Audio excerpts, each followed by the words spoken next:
തദ്ദേശ തിരഞ്ഞെടുപ്പിലെ തിരിച്ചടി LDFന് വല്ലാതെ വേദനിച്ചു തുടങ്ങിയിട്ടുണ്ട്. പല സ്ഥലങ്ങളിലും ഒരൊറ്റ കോർപ്പറേഷനാണ് കിട്ടിയത്. അതും ഒരുപക്ഷെ മേയർ പിന്നെ LDFന്റേതും ഡെപ്യൂട്ടി മേയർ UDFന്റേതും ആയിരിക്കും. ആ തരത്തിലേക്കാണ് കോഴിക്കോട് പോലും സർക്കാരിനെ വലിയ പ്രതിസന്ധിയിലാക്കിയിരിക്കുന്നത്. ഇപ്പോ ഈ പെൻഷനിലാണ് സർക്കാരിന്റെ ഏക ഒരു ജയസാധ്യത എന്ന് പറയുന്നത്. തിരഞ്ഞെടുപ്പ് വരുമ്പോൾ പെൻഷൻ കൂട്ടുക, അതുവഴി ജനങ്ങളെ സ്വാധീനം. ഇത്തവണ പെൻഷൻ കൂട്ടിയിട്ടും തിരിച്ചടിയാണ് കിട്ടിയത്. എന്തായാലും ആ പെൻഷനും ഇനി മുടങ്ങാനുള്ള സാധ്യതയാണ് കാണുന്നത് എന്നുള്ളതാണ്. അതായത് കേന്ദ്രത്തിന് മുമ്പിൽ ചെന്ന് കൈനീട്ടാൻ പോയപ്പോൾ കേന്ദ്രം പറഞ്ഞു ആദ്യം തന്നതൊക്കെ അടച്ചു തീർക്ക്, എന്നിട്ട് ഇനി തരാനുള്ളതിനെ കുറിച്ച് ആലോചിക്കാം. 12,516 കോടി കിട്ടിയാലേ മുന്നോട്ട് പെൻഷൻ കൊടുക്കാൻ കഴിയൂ, ശമ്പളം കൊടുക്കാൻ കഴിയൂ, മറ്റ് ആനുകൂല്യങ്ങളൊക്കെ കൊടുക്കാൻ കഴിയൂ. ഇപ്പൊ സർക്കാർ അതിനെ 6,880 രൂപ വെട്ടിക്കുറച്ച് 5,944 കോടിയെ ഇനി കൊടുക്കൂ എന്നാണ് പറയുന്നത്. അങ്ങനെയാണെങ്കിൽ സാധാരണക്കാരന്റെ ക്ഷേമ പെൻഷൻ അടക്കം സർക്കാർ ഉദ്യോഗസ്ഥരുടെ ശമ്പളം അടക്കം മുടങ്ങില്ലേ? മുടങ്ങും. ശരിയായിട്ടുള്ള രീതിയിലാണ് കേന്ദ്ര ഗവൺമെൻറ് ചെയ്തിരിക്കുന്നത്. ഈ ധൂർത്തെല്ലാം കൂടെ നടത്തി ഇപ്പം മിക്കവാറും UDFന്റെ ഗവൺമെൻറ് അധികാരത്തിൽ വരുമെന്നാണ് പറയുന്നത്. UDFന് ഒരു സംഘടനാ ശക്തിയില്ല, യാതൊന്നുമില്ല, ഐക്യവും ഇല്ലെങ്കിലും അവർ തന്നെ വരും. കാരണം അവരുടെ തലയിൽ തന്നെ വീണിരിക്കുകയാണ് അടുത്ത കിരീടം.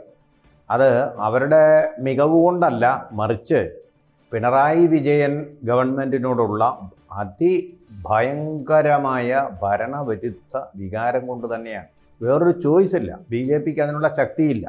അപ്പോൾ ജനങ്ങൾ നോക്കിയപ്പോൾ divided between 2 worlds, one powerless to be born and the other dead എന്നുള്ള മാത്യു ആർണോൾഡ് പറഞ്ഞ അവസ്ഥയാണ്. അതായത് ഒന്ന് ജനിച്ചിട്ടില്ല, അത് BJP ഇങ്ങോട്ട് ജനിച്ചിട്ടില്ല, ആയി വരുന്നതേ ഉള്ളൂ. മറ്റേതാകട്ടെ മരിച്ചു കഴിഞ്ഞു എന്നുള്ള അവസ്ഥയിൽ വേറൊരു ചോയ്സ് ഇല്ല എന്നുള്ള മട്ടിൽ ഇപ്പോൾ UDFന് അത് കിട്ടിയിരിക്കുക. BJP ജയിച്ചിരുന്നുവെങ്കിൽ BJPക്ക് ആ ചോയ്സ് കിട്ടിയിരുന്നു. അടുത്ത പ്രാവശ്യത്തേക്കെങ്കിലും BJP ഞങ്ങൾ ജീവിച്ചിരിപ്പുണ്ടെന്നൊന്ന് ശരിയായിട്ടും സമർത്ഥിക്കേണ്ടതായിട്ടുണ്ട്. ആയിക്കോട്ടെ. അപ്പോൾ അതുകൊണ്ടാണ് ഇപ്പോൾ ജനങ്ങൾ ഇങ്ങനൊരു ഈ പൂമാല എടുത്ത് UDFന്റെ തലയിൽ വെച്ചിരിക്കുന്നതെന്ന് വ്യക്തമാണ്. UDFന്റെ യാതൊരു മികവും പ്രതിപക്ഷമെന്നുള്ള നിലയിൽ അവർ കാണിച്ചതായിട്ട് എനിക്ക് അഭിപ്രായമില്ല, ജനങ്ങൾക്കും അഭിപ്രായമില്ല. പക്ഷെ വേറെ നിവൃത്തിയില്ലാത്തത് കൊണ്ട് അങ്ങനെ അങ്ങ് ചെയ്തു എന്ന് മാത്രമാണ്. ഇനി രണ്ടാമത്തെ കാര്യം, ഗവൺമെൻറ്റിന് സാമ്പത്തിക രംഗത്ത് കുറച്ച് അച്ചടക്കം വേണം. അച്ചടക്കം വന്നില്ലെങ്കിലാണ് പാകിസ്ഥാനിൽ സംഭവിച്ചതുപോലെ ശ്രീലങ്കയിൽ സംഭവിച്ചതുപോലെ ഒക്കെയുള്ള കാര്യങ്ങൾ സംഭവിച്ചുകൊണ്ടൊരു കലാപത്തിലേക്ക് രാഷ്ട്രം പൊട്ടിപ്പുറപ്പെടാൻ സാധ്യതയുള്ളത്. ആ ഒരു വിചാരം കേരളത്തിനില്ലെങ്കിലും കേന്ദ്രത്തിനുണ്ട്. അങ്ങനെ കയറൂരി വിടാൻ പറ്റില്ല ഈ ഗവൺമെൻറ്റിനെ എന്നുള്ളതാണ്. കിഫ്ബി എന്നും പറഞ്ഞ് കടമെടുക്കുക, സർക്കാരെന്നും പറഞ്ഞ് കടങ്ങുക, അങ്ങനെ 2-5 തുഴയലിന് വേണ്ട. അതുകൊണ്ട് രണ്ടിൻ്റെയും കൂടി ഒന്നായി കണക്കാക്കിക്കൊണ്ട് കടമെടുത്തതിൻ്റെ പരിധി നിജപ്പെടുത്തിയിരിക്കുക. അതിനനുസരിച്ച് കേരളത്തിന് കിട്ടാനുള്ളതാണ് കൊടുത്തിരിക്കുന്നത്. കടമെല്ലാം കൂടെ കൂട്ടി കഴിഞ്ഞാൽ സർക്കാർ ഉദ്യോഗസ്ഥർക്കും പെൻഷൻ വാങ്ങിക്കുന്നവർക്കും ഒക്കെ സന്തോഷമാവും. പക്ഷേ ജനങ്ങൾക്ക് അതുകൊണ്ട് വലിയ അസന്തോഷം ഭാവിയിലുണ്ടാവും. കേരളം മുഴുവൻ എന്താ പറയുന്നത്, നമ്മുടെ നാറാണക്കല്ല് വെക്കും. ആ പരുവത്തിലായിപ്പോൾ നിൽക്കുന്നത്. തീർച്ചയായിട്ടും കട്ടപ്പുറത്ത് കയറും. അതാണ് സംഭവിക്കുക. അത് ഒഴിവാക്കാൻ വേണ്ടിയിട്ടാണ് കേന്ദ്രം ഒരു സാമ്പത്തിക അച്ചടക്കം ഇതിന് കാര്യത്തിൽ എടുത്തിരിക്കുന്നത്. ഇപ്പം നമ്മൾ മനസ്സിലാക്കേണ്ട ഒരു കാര്യം, ഇതിൻ്റെ ഒരു വാർത്താ പ്രാധാന്യം എന്ന് പറഞ്ഞാൽ എന്തുകൊണ്ടാണ് പിണറായി വിജയൻ തൻ്റെ ഗവൺമെൻറ്റിൻ്റെ ഈ അവസാന നാളുകളിൽ വല്ലാത്ത അന്താളിപ്പ് കാണിക്കുന്നത് എന്നുള്ളതിൻ്റെ കാരണം കൂടെ നമുക്കിപ്പോൾ വ്യക്തമായി. അദ്ദേഹം ഇപ്പോൾ നോക്കൂ, PM ശ്രീയിൽ ചെന്ന് വെപ്രാളം പിടിച്ച് N വാസുകിയെ കൊണ്ട് ഒപ്പിടിപ്പിച്ചു ഇല്ലേ? അവിടുന്ന് പിന്നെ കയറൂരാൻ വളരെ പ്രയാസപ്പെട്ടു. ഇപ്പോഴും ഊരിയിട്ടില്ല. PM ശ്രീയിൽ കേരളമുണ്ട്, എൻ്റെ ഫണ്ട് വന്നുകൊണ്ടിരിക്കുകയാണ്. ശിവൻകുട്ടിയെ കൊണ്ട് ഒപ്പിടിപ്പിച്ചു. ശിവൻകുട്ടിയെ കൊണ്ട് ഒപ്പിടിപ്പിച്ചു. പൊതുവിദ്യാഭ്യാസം അതിന് സെക്രട്ടറിയും ഒപ്പിടണം. പൊതുവിദ്യാഭ്യാസത്തിന്റെ സെക്രട്ടറി ആണല്ലോ വാസുകി. അവരും ഒപ്പിടണം. അതെല്ലാം നടന്നു കഴിഞ്ഞു. നടക്കേണ്ടതെല്ലാം നടന്നു കഴിഞ്ഞു. അതിന്റെ കർമ്മം താലി കെട്ടിക്കഴിഞ്ഞാൽ പിന്നെ നമ്മൾ ഭാര്യയാണല്ലോ. താലി കെട്ടിക്കഴിഞ്ഞാൽ ഭാര്യയാണ്. മനസ്സിലായില്ലേ? ആ രേഖ അവിടെ കിടക്കുന്നത്. കല്യാണം ആർഭാടായിട്ട് നടന്നില്ലെന്ന് മാത്രമേ ഉള്ളൂ. മനസ്സിലായില്ലേ? രജിസ്റ്റർ മാര്യേജ് കഴിഞ്ഞു രഹസ്യമായിട്ട്. ഭാര്യ ഭർത്താക്കന്മാരാണ് ഏകേന്ദ്രവും കേരളവും. അങ്ങനെ ആയി കഴിഞ്ഞു. PM ശ്രീ വഴി. PM ശ്രീ എന്ന താലി കെട്ടിയിരിക്കുകയാണ്. അതെ, ഇതിപ്പോ പണയം വെക്കേണ്ടി വരും. അത് വേറെ കാര്യം. അങ്ങനെയാണ് ഇപ്പൊ കേരളത്തിന്റെ പോക്ക്. അല്ല, അതിനവര് പറയുന്ന കേന്ദ്രം അത് പറയുന്നതിന്റെ കാരണമുണ്ട് സാർ. കേന്ദ്രം പറയുന്നത് ബജറ്റിന് പുറത്ത് കിഫ്ബിയിൽ കിഫ്ബിയും പെൻഷൻ കമ്പനിയും അടക്കമുള്ള സ്ഥാപനങ്ങൾ അധിക വായ്പ എടുത്തു. ഈ കാരണം കാട്ടിയാണ് ഈ 12,516 കോടിയിൽ നിന്ന് 6,880 കോടി കേന്ദ്രം പിടിച്ചത്. അല്ലാതെ വെറുതെ ഒന്നും അല്ല, ചുമ്മാ അങ്ങ് വായ്പ എടുക്കുന്നു, അതെന്ത് ചെയ്യുന്നു എന്ന് പറയുന്നില്ല, എന്ത് ചെലവാക്കുന്നു എന്ന് പറയുന്നില്ല. പിന്നെയും കേന്ദ്രത്തിനോട് ചെന്ന് പണം ചോദിക്കുകയാണ്. അപ്പൊ കേന്ദ്രം പറഞ്ഞു ഇല്ല, ആദ്യം നിങ്ങൾ ഈ പിന്നെ തിരിച്ചടയ്ക്കാനുള്ളതിന്റെ ഒക്കെ കാര്യങ്ങളിൽ ഒരു തീരുമാനം ഉണ്ടാക്കുക, എന്നിട്ട് നമുക്ക് ബാക്കി പൈസയെ കുറിച്ച് ചിന്തിക്കാം എന്നാണ് പറയുന്നത്. അതാണ് ശരിയായിട്ടുള്ള രീതി എന്ന് പറയുന്നത്. ഇതിപ്പോൾ കേരളം എടുക്കുന്ന കടമെന്ന് പറഞ്ഞാൽ കള്ളുകൂടിയൻ്റെ കടമെടുപ്പ് പോലെ, കള്ളു കുടിക്കാൻ വേണ്ടി അന്തം വിട്ട് ആരോടെയും കടം വാങ്ങിക്കും, ഭാര്യയുടെ താലിമാല എടുത്ത് കൊണ്ടുപോയി പണയം വെച്ചു കടമെടുക്കും, ആ കടം കൊണ്ട് കള്ളു കുടിക്കും. വീട്ടാൻ വല്ല വാങ്ങുന്നുണ്ടോ? വരുമാനം വേണ്ടേ? അതില്ല, വരുമാനം ഉണ്ടാക്കുന്നില്ല, ചിലവ് മാത്രമേ ഉണ്ടാക്കുന്നുള്ളൂ. ഇനിയിപ്പോൾ അതാ ശമ്പള കമ്മിറ്റി വരിക, കമ്മീഷനല്ല, ശമ്പളം കൂട്ടി കൊടുക്കാൻ എവിടെ നിന്ന് എടുത്ത് കൊടുക്കും? എഴുന്ന് ഉണ്ടാവണ്ടേ, വരുമാനം ഉണ്ടാക്കണ്ടേ, എവിടെ റിസോഴ്സസ്? ഒന്നുമില്ല. അപ്പോൾ അങ്ങനെ തകർന്ന് പൊളിഞ്ഞു പോകാൻ ഇപ്പോൾ സംഭവിക്കുന്നത് എന്താ? ശമ്പളം കൂട്ടി കൊടുക്കുമ്പോൾ സന്തുഷ്ടരാകും സർക്കാർ ഉദ്യോഗസ്ഥർ, അതുകൊണ്ട് ഇവർ ജയിക്കുകയാണെങ്കിൽ ഭാരം ജനങ്ങളുടെ തലയ്ക്ക്. ഇനി അതല്ല UDF ആണ് ഇനി വരുന്നതെങ്കിലോ ഭാരം UDFിൻ്റെ തലയ്ക്ക് വരും. മനസ്സിലായില്ലേ? അപ്പൊ അത് ഒഴിവാക്കാൻ വേണ്ടിയിട്ടാണ് എന്നേക്കും ശാശ്വതമായി ശമ്പളം കൊടുക്കാൻ വേണ്ടി മാത്രം 15,000 കോടി വേണം. അതില്ല, അല്ല മൊത്തത്തിൽ എല്ലാം കൂടെ 2,000 കോടി അല്ലാതെ വേണം, അതും ഇല്ല. പിന്നെ കിടക്കുന്നു, പിന്നെ ഗഡുക്കളായിട്ട് കൊടുത്തു തീർക്കേണ്ട കിടക്കുന്നു, ബാക്കി കൊടുക്കാനുള്ളത് കിടക്കുന്നു. അങ്ങനെ കടമായിട്ട് തന്നെ ജനങ്ങൾക്ക് കടമായിട്ട് തന്നെ കുറെ തുക കിടക്കുന്നു.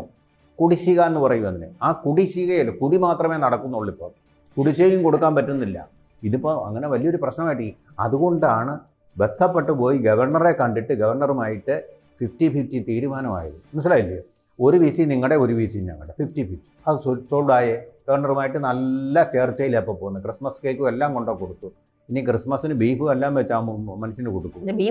RSS കാരനാണ്. വെജിറ്റേറിയൻ ബീഫാന്ന് പറഞ്ഞാൽ പോലും വെജിറ്റേറിയൻ ബീഫും ഒക്കെ കൊടുത്തിട്ട് ഇതെല്ലാം പറ്റിക്കൽ സല്ലിയോ തന്നെ. ആ പരിപാടി എല്ലാം നടത്തി അദ്ദേഹത്തിനെ ഇനി തങ്ങളുടെ ലൈനിലേക്ക് ആക്കുകയാണ്. അതുപോലെ തന്നെയാണ് കേന്ദ്രവുമായിട്ട് നേരത്തെ ഒരു പാലം ഇട്ടു എന്ന് പറഞ്ഞാൽ അവിടെ പോയി 5 മന്ത്രിമാരെ കണ്ടില്ലേ? അതെല്ലാം ഈ വെപ്രാളത്തിലായിരുന്നു. കാരണം കടക്കണിയിലാവാൻ പോവുക. വലിയൊരു കപ്പിത്താൻ കടക്കണിയിലാണ്. വലിയൊരു ബർമുഡ ട്രയാങ്കിളിൽ പെട്ടിരിക്കുകയാണ് കപ്പിത്താൻ. അവിടുന്ന് രക്ഷപ്പെടാനുള്ള പരവേശങ്ങളായി കാണിക്കുന്നതൊക്കെ.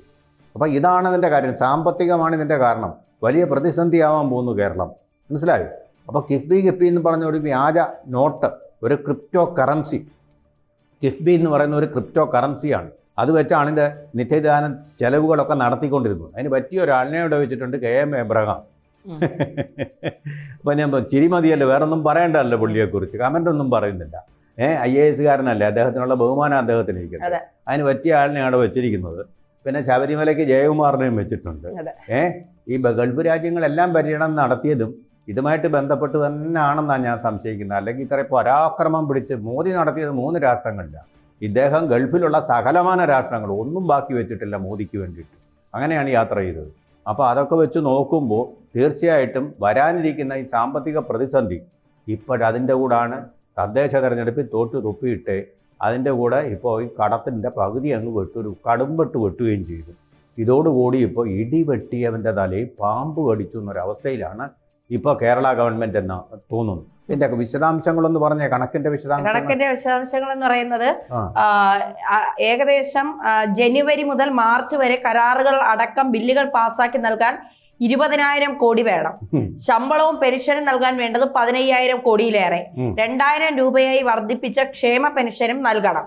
നികുതി അടക്കമുള്ള വരുമാനങ്ങൾ കൊണ്ട് ഇതിന് കഴിയില്ലെന്നാണ് ധനവകുപ്പിന്റെ വിലയിരുത്തൽ.